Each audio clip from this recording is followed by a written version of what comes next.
Please be seated. We're ready to continue with the testimony. Ms. Kappelman, you may continue with your direct if necessary. Thank you, Your Honor. Ms. Adelson, I'm going to approach you with what I've marked as State's Exhibit 64. Ms. Adelson, did you have an opportunity to review State's 99 of disks containing wiretap calls relating to this case? I did. And as part of our pretrial preparations, were you asked to listen to those calls and verify whether or not you could authenticate some of the voices on those calls?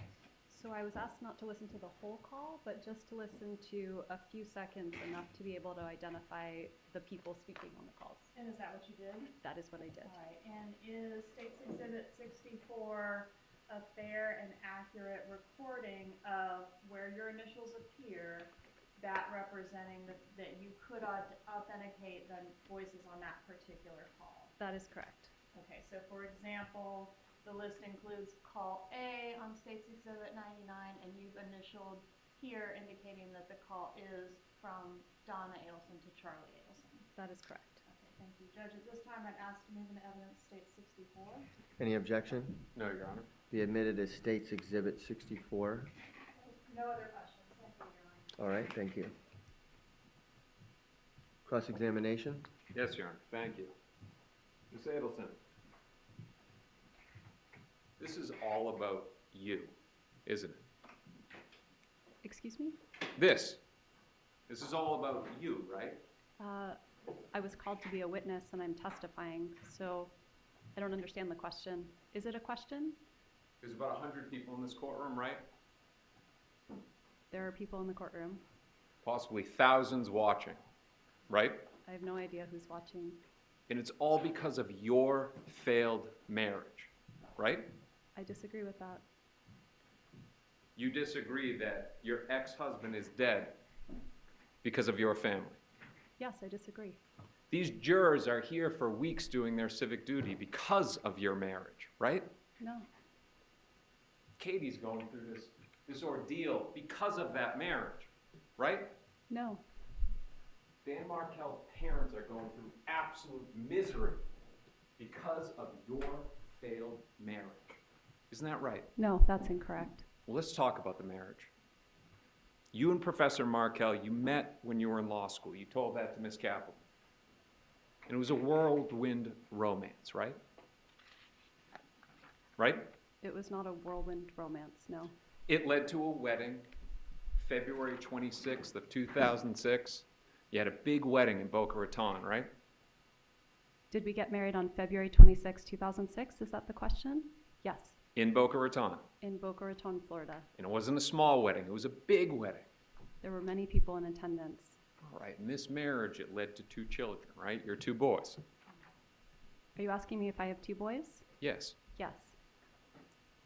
And Professor Markel, he was a great father, wasn't He was a very good father, yes. he? Those boys were his world, right? As well as his work, yes. And they adored him too, didn't they? Absolutely. Now, this marriage started to fall apart, right? It did. But there were problems from the very beginning, weren't there? Right? Are you asking me, what is the very beginning? The very beginning of when we got married? Literally at the wedding. There were problems before we got married. All right, so at the wedding, and the government asked you about kosher law, right? About what, I'm sorry? Keeping kosher. About keeping kosher, yes. Right? The government And your asked. wedding, at your wedding, was the groom's family, the Markel family, and they are more strict than your family and friends about keeping kosher.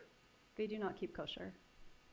Wasn't that one of the problems in your marriage, that Professor Markel was very insistent about keeping kosher? About his kosher rules, but those are different than his family's. So you're saying that it wasn't a problem at the wedding, that there were people from the groom's side of the family that were there that strictly keep kosher, that they were told that it was going to be kosher food, but it actually wasn't? So there was a misunderstanding about whether the food was going to be kosher style or more in adherence with kosher law. There was a miscommunication about that. So that you had happened. people that strictly keep kosher eating non-kosher food, which is a big deal. That actually is not what happened. Danny was upset that it was kosher style and not strictly adhering to kosher law. So So he was disappointed. So there's problems right from the beginning. That was a problem at our wedding, yeah. Fast forward now to September 10th, 2012. Professor Markel, he's away on a business trip, right? Yes, He's in New York City at New York University, right? I believe so, yes. And he's doing a presentation. I don't know what he was doing. Your husband at the time was in New York to give a presentation. You knew that, right? I knew he was in New York. I didn't know if he was attending a conference or giving a presentation, but he was in New York for work. Now, you had not communicated with him for 2 days. I really don't remember. You text him at around 2:30 in the afternoon, right? Right before he's about to do the presentation. I really don't remember. But you do remember dropping the bomb on him, don't you? Telling him that you wanted a divorce. So I did not drop a bomb on him. We'd been in therapy for several months beforehand where I told him several times I wanted a divorce. You say it's not a bomb, but you agree with me that he begged you to reconsider. He was very upset and yes, wanted me to reconsider, but In that phone call, he's begging you to reconsider. Please don't leave. Please don't break up our family, right? he was very upset, yes. And he was heartbroken. I mean, upset indicates that there was anger. What he was heartbroken, right? That I decided to divorce him after telling him I would, yes. Despite being at NYU for a presentation, he rushes home. He gets on the next flight, right? I honestly don't remember if he got on the next flight, but he did come home quickly. 2:30 he finds out in New York. By 11 p.m. he's walking in the door to your old house at Trescott Drive, right? I don't know. But you do know that when he walks in the house, what he finds. You know that, right? Yes, I left him the papers. You left the divorce papers on the bed, right? Yes, Half the furniture was gone. half the furniture was not gone. A good amount of his stuff was gone. Nothing of his was gone. The boys' stuff was gone, right? Some of the boys' things were gone. I'd taken enough so that I had for the boys, but no. You were gone, I was gone, yes. and so were his boys. His boys were not gone. He saw them the next day, and they would not have been awake if he's coming home at 11 p.m. Let's stay on topic here. I'd love to stay on the topic. when he walks in the door, the boys are not in the house, right? Correct. And you did not tell Professor Markel where you were taking the boys. He may have seen them the next day, but you did not let him know where you were going to be staying with his boys. With our boys? Yes. So you agree with me that they're also his. Of course they're his. And he should be entitled to know where his wife is taking his children. Absolutely. That's not all you took, is it? Excuse me? You two had a joint checking account at Schwab, right? We did. And you went into that account before you dropped the bomb, and you took out half of that account, right? Correct. Roughly $350,000. Half, yes. Of our joint account. $350,000. I don't remember the amount, but yes. You know that it was in the hundreds of thousands. I really don't remember the amount, sir. Is it that insignificant of a sum to you that you I'm don't not saying remember? it's an insignificant sum. I'm saying I can't attest to the amount that was there. I'm going to tone it down now.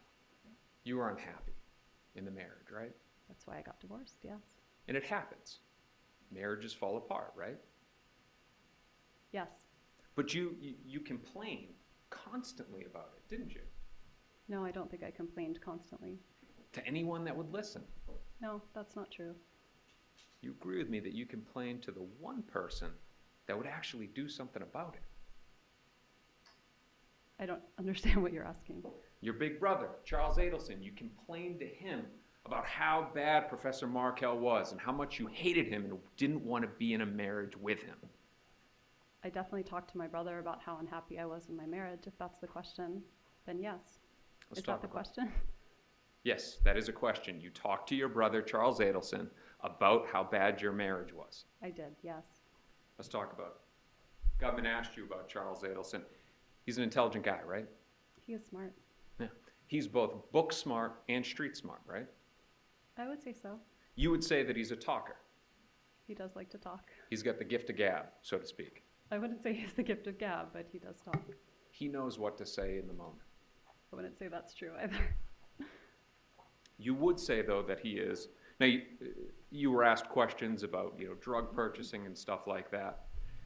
You would agree with me that he's also street smart. I mean, I think he has common sense. And that he lives life to a certain extent on both sides of the track. During the day, he's doing periodontal work, whatever that is, crowns, root canals, whatever that is. He's doing that during the day. At night, he's out with friends, he's buying drugs. He's living life on both sides of the track. I don't know about that he's out buying drugs. Now, let's talk for a second about WhatsApp. And as an aside here for a second, the government asked you the question if you used WhatsApp, right? You remember that? I remember them asking me, yes. On the day that Professor Markel was killed, you went in for the interview, right? I talked to the police. And you also gave them your phone for them to inspect. Absolutely. All right. So the determination of what, if any, WhatsApp was being used, they would have from the download they did that day of your phone. Sure. Now, would you be surprised to learn that your brother used WhatsApp? No. You would agree with me that WhatsApp, and you explained it well, is end-to-end encryption. Correct. In your lay opinion, if you can explain to the jurors, just in case they don't know, what that means. I know that it's something we use at my work because essentially it has the ability to keep things more private. I also know that nothing's actually private and that anyone who wants to can uncode the messages. So that's what we tell people at our work. So the thought is with WhatsApp, if I use my phone and I call somebody, the call could be listened to. If I text somebody, it's recordable, right? I think so. But with WhatsApp, you can send messages or have phone calls where there's no record of it. I don't think that's true. I think there is still a record of it. But the belief and the thought, I'll withdraw that question. Your lay understanding, though, is that the footprint that it leaves is much less than that of normal communications. I think it's different, but I think it still leaves a digital footprint that's easily uncodable. If you were to send a WhatsApp message to Ms. Kappelman, it would show that a message was sent, but it would be hard to get what the content of the message is. I don't think that's true. All right. Let's talk about your brother's jokes now. You don't deny that he joked about hiring a hitman. He did. You don't deny that he repeated this joke. He did. And he made this joke right before a hitman murdered Professor Markel. I don't know that to be true. Okay. He made the joke right before, and I'll leave out the hitman part, Professor Markel was killed. He made the joke the morning that I talked to him. Yes. Can you think of one person in this world that would actually hire two people to go kill Professor Markel other than your family? Your Honor. Ms. Adelson, please address me and answer the I'd love to. It calls question. for an unbelievable amount of speculation. I mean, I'm responsible for coming up with, that's the prosecutor's duty, no? To figure out who's responsible. You just said a moment ago that you disagree that hitman killed Professor Markel. That's what you said, right? So my question to you is, if you're able to say, well, it wasn't hitman, then who? Tell this jury. Who on this planet would have wanted to kill Professor Markel? I have no idea. All right. Let's get into that a little bit. But I want to make sure that's clear. This joke is made right before Professor Markel is murdered, right? The joke was made many times. It was made right before Professor Markel was murdered. Yes or no? Yes.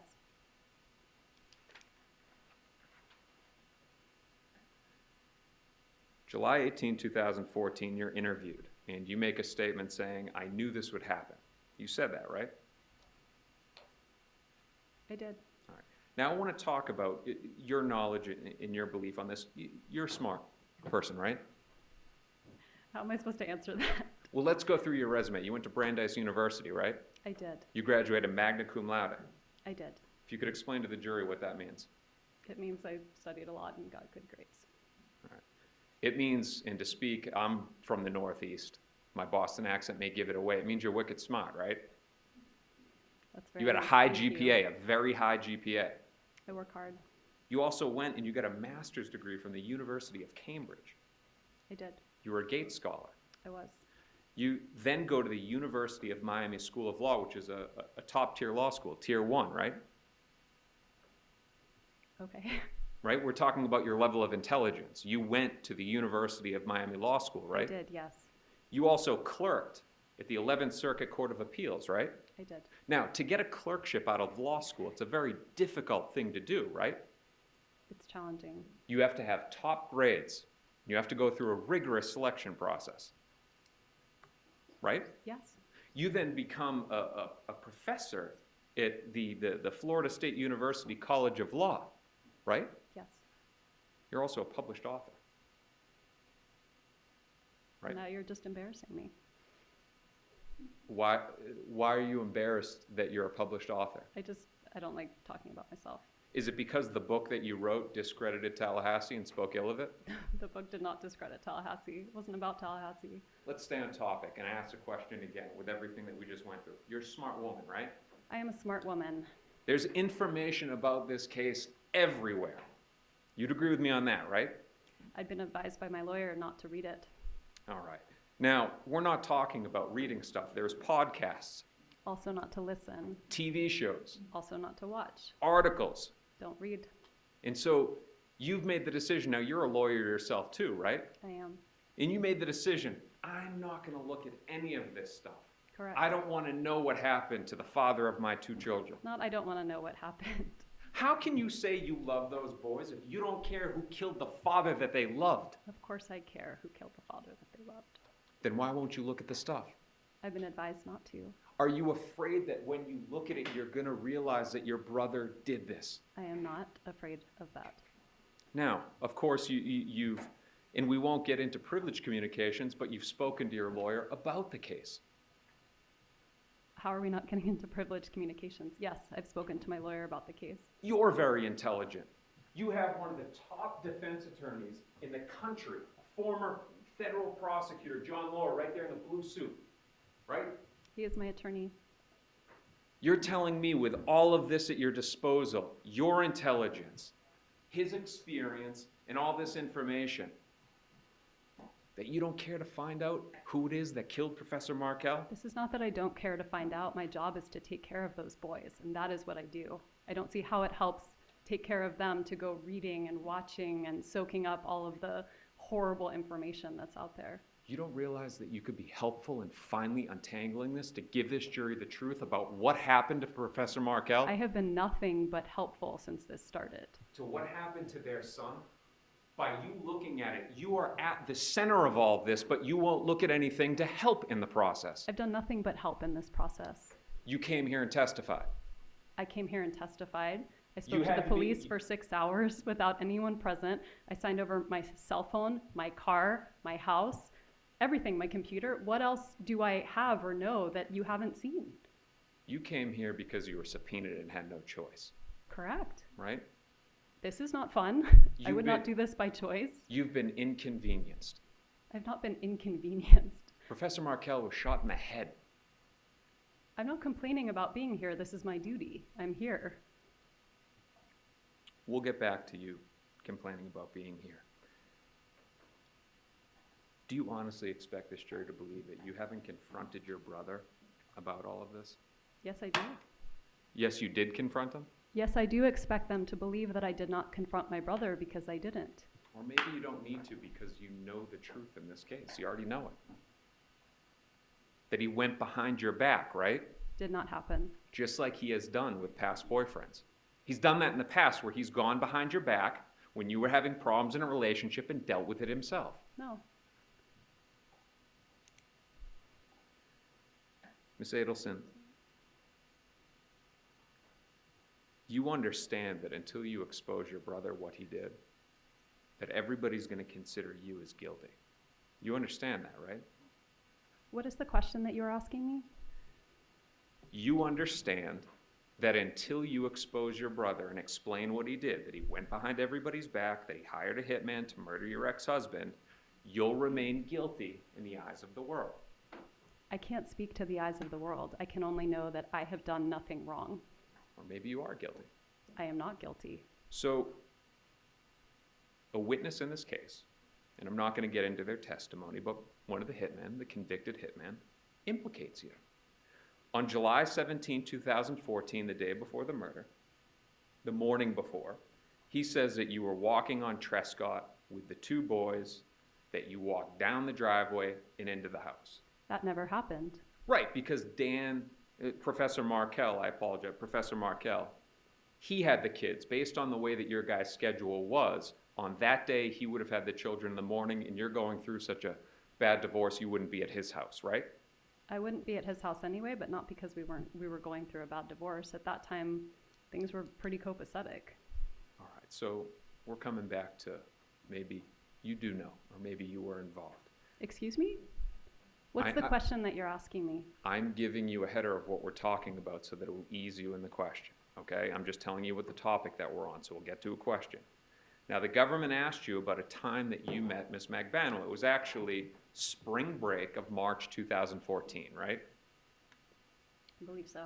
You went down to Miami. You stayed with your brother Charles. I went down to Fort Lauderdale after being in Immokalee and stayed with my brother. You then went to Miami Beach to Yardbird and had dinner outside with your boyfriend at the time, or who you were dating, Jeffrey Lacasse.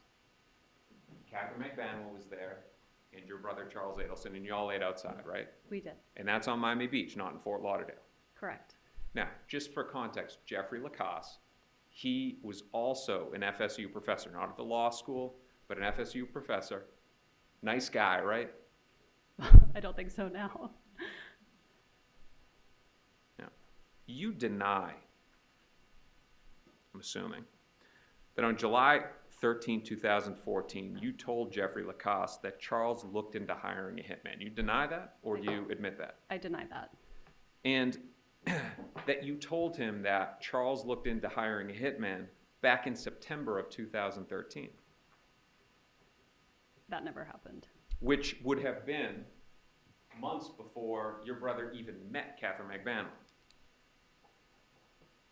I don't remember when they met. Letting you know the topic we're on, we're talking about you being involved. That same week, earlier in the week, you sent an email. We're talking about the week of the murder now, not spring break, the week of the murder, not Yardbird, the week of the murder. You sent an email to Jeffrey Lacasse saying that you wanted to break up, that you needed space, right? I did. Sent him a long email, stay away, we're broken up, right? I did. You knew that on July 18, 2014, Jeffrey Lacasse was leaving town to go on a trip, right? I knew he was leaving at some point that week. I don't remember when. You knew that he was leaving on the same day of the murder at the same exact time as the murder. I don't think I did. 11 a.m. on July 18, 2014. I don't think I knew when he was leaving town.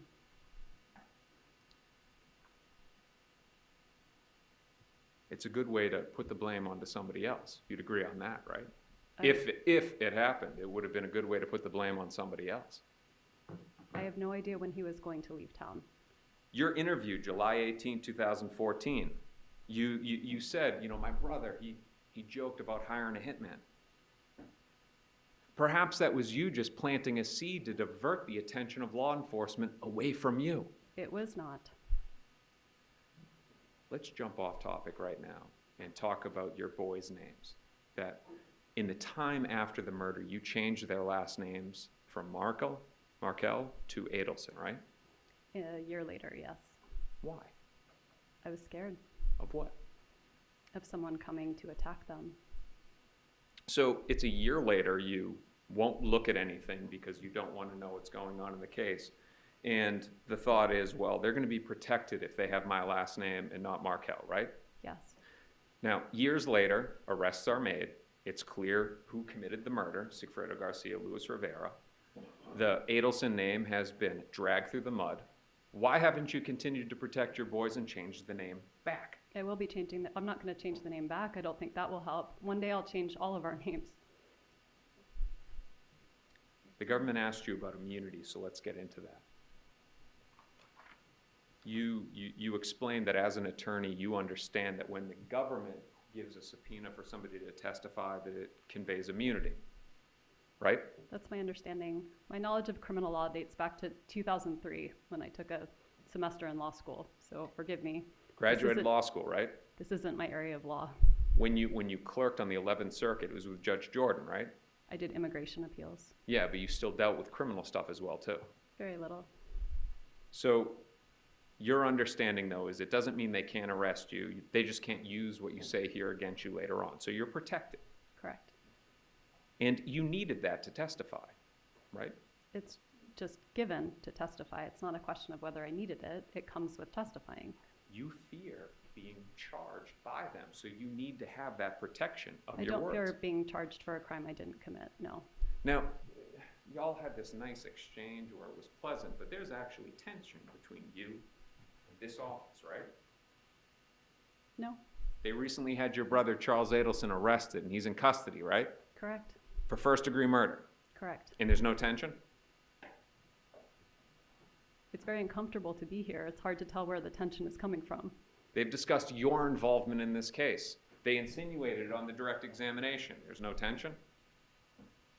Lots of media insinuates that I did something I didn't do too. I can't feel tension towards every person in the world. That's funny. I thought you didn't look at anything. I don't, that's why. But you know that you know about the media, but you don't know about the media? I know about the media because it keeps me from employment. It keeps me from lots of things in my life. I'm aware of what's there, but I don't read the minutia so I can sleep at night. Ms. Adelson, 5 minutes ago you said you don't look at any of that stuff. I Now don't ask you a look at question. it. Let me finish. Sure. 5 minutes ago you say you don't look at any of that stuff. Now I ask you a question, you say you look at stuff. That's not actually what I said. I said I'm aware that it exists, but I don't read it. I don't listen to it. Then how do you know that they're bashing you? You just told me they are. I did? Yeah. How about this? We'll come back to it. You can think up a better answer, okay? I'm not thinking up an answer. I'm telling you the truth. I'm sorry if you don't want to listen to it. Your basic understanding of criminal law, though, you know that if the defense gives you a subpoena, you get no immunity. Correct. Objection, improper question. I'm not going beyond that question. All right, that's the only question you can ask on that. If I give you a subpoena, you don't get immunity, right? Correct. Let's talk about your parents. The government asked you about your mother and father, Donna and Harvey, right?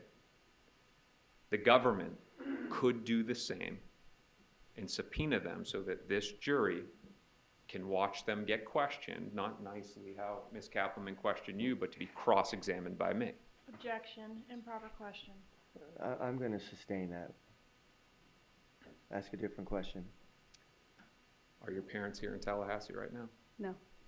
Are they back in Miami? Yes. Do they have any plans of coming here this week or next? I don't think so.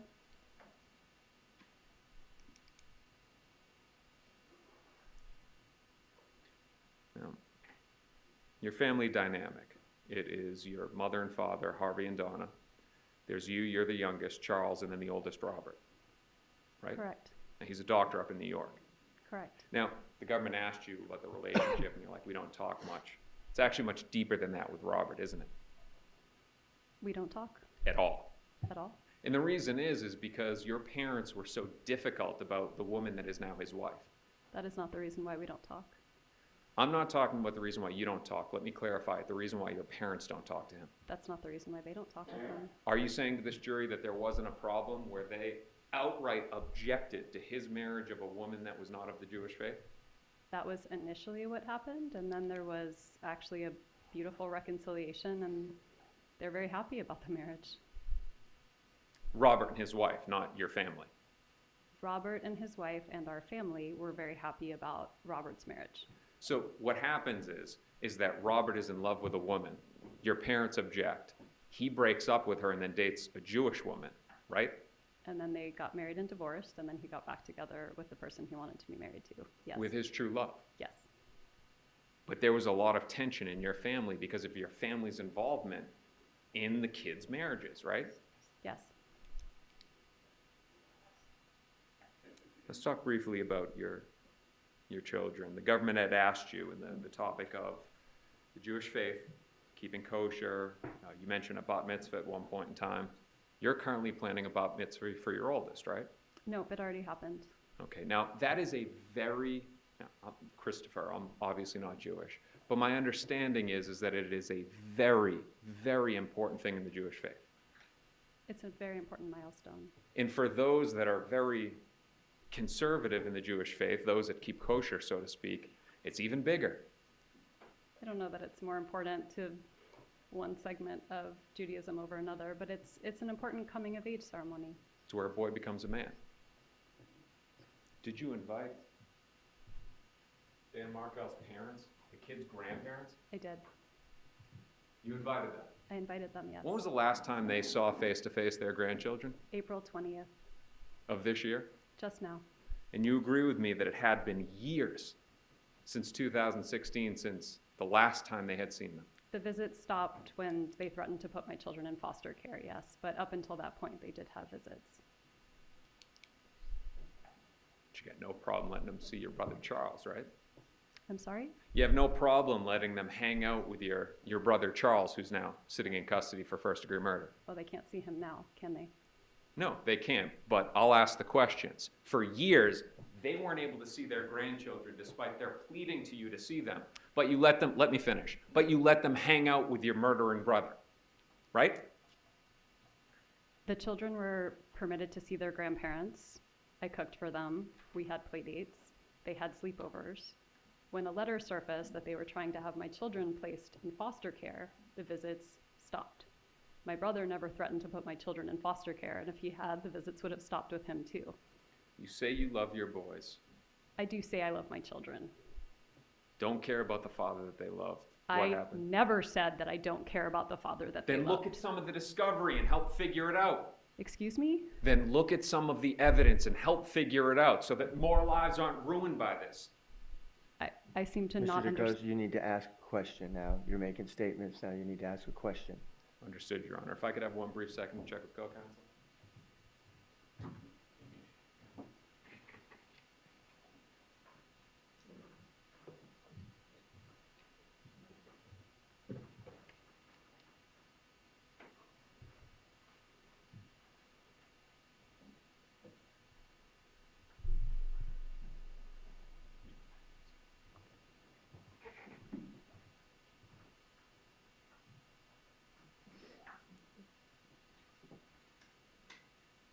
Ms. Adelson, we started this by saying that this is all about you. It started with you because of this marriage, right? No. Well, you had tried to say that, but I don't agree. Ms. Adelson, I'm going to make one final attempt through questions to implore you. You understand that you can't protect your brother Charles, who's going through this case, and protect yourself at the same time. You understand that, right? I'm here to share the truth with you. I don't know how to answer the question. Then please end the madness and share the truth. Will you please share the truth with this jury? I've been sharing the truth since I walked in here. I've done nothing but share the truth. You know what happened here, despite your claims to the jury that you haven't looked at anything, you haven't discussed with anybody, and you haven't confronted your brother. You know what happened here, right? I do not know what happened here, and if I did, I would have shared it with the police 8 years ago. You know that your brother, went behind your back, don't you? I do not. Like he always does. This is something that he has always done, isn't it? It is not. You found out after that your brother had done this and gone behind your back. That's why you were thrown up at that dinner, right? No, it's not. You know that it didn't involve Katie either, right? I don't know anything about... If you're not going to say all of that and finally give the truth, why don't you just admit to this jury that you're guilty? Because I'm not guilty. One brief moment, Your Honor.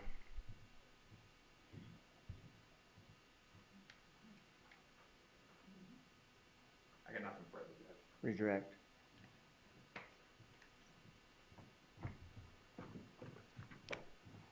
So you were asked about the reason why you stopped contact for a period of time between your ex-husband's parents and your children. Yes. And you referenced a letter that you characterized as the grandparents threatening to put the children into foster care. Is that an email that was sent from the Markels to my office? Yes. Okay.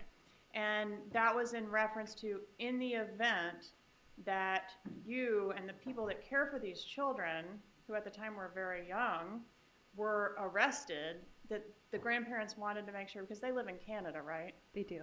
They wanted to make sure that a specific organization could be contacted to care for the children so that someone was there to care for them until a relative could get there.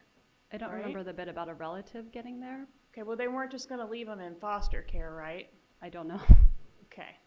But the specific nature of the email, you will agree, was in the event that there's some kind of mass arrest, because they don't know who's getting ready to go to jail next, right? I mean, they're not privy to the investigation any more than you are, right? Law enforcement investigations, they're secret. Sure. Okay, and their concern, would you agree the concern ultimately in the email was for the care of the children? The concern was to make sure the children were under good care, but as their mother, I know they're always under good care with me, Right, but and there's no the need for email foster care. contemplated you not being available to care for them. That's not possible. Because it's not possible for you to get arrested. Correct, because I've done nothing wrong and I believe in our justice system. Okay, well, just wanted to clarify the nature of that. In this case, you were asked about, you know, why aren't your parents coming to testify? You, as you mentioned, gave a police interview in this case, right? Correct. And consented to the search of your phone, etc. You gave testimony in this case, right? Yes, All right, and your parents did not, correct? they did not give testimony. They have not testified. They They've have not been not given a asked to police. come testify, but they would if they were asked. Okay. And have they given any police interviews? They would have, but the police never contacted them. The police did contact them, didn't they? And they refused. No, Are they represented by counsel? they are represented by counsel. And they'll come testify if we want them to. If they are under state subpoena, just like I was, they would come testify. All right. And do you know what they would testify to? They would testify to whatever they know. And do you know what they know? I have no idea what they know. Okay. They've never told you. No, You've never asked them no. because you never had any conversations with them about this murder. I've been advised by my counsel not to. All right. So nobody, including your brother Charlie, has admitted or denied to you any involvement in the murder one way or the other. Correct. Same with your parents. Correct. All right. One moment, please, Your Honor. Okay.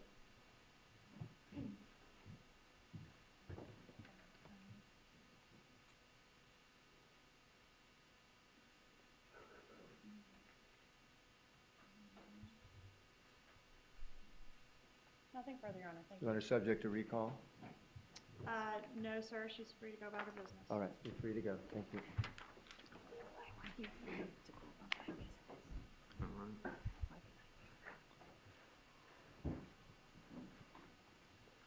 All right, let's put Ms. Rodriguez back on the stand and complete her cross-examination at this point. Mr. DeCosta, you prepared for that? Actually, Your Honor, we're going to waive cross on Ms. Rodriguez. Counsel and I had some conversations. We figured out another way. Okay, Thank all you. right. So we've completed the testimony then of Ms. Rodriguez. Yes, Your Honor. Okay, thank you. Has Ms. Rodriguez been informed of that? Yes, sir. All right, thank you. Okay, state may call its next witness. The state calls Officer Bill Brannon. Bill Brannon, please.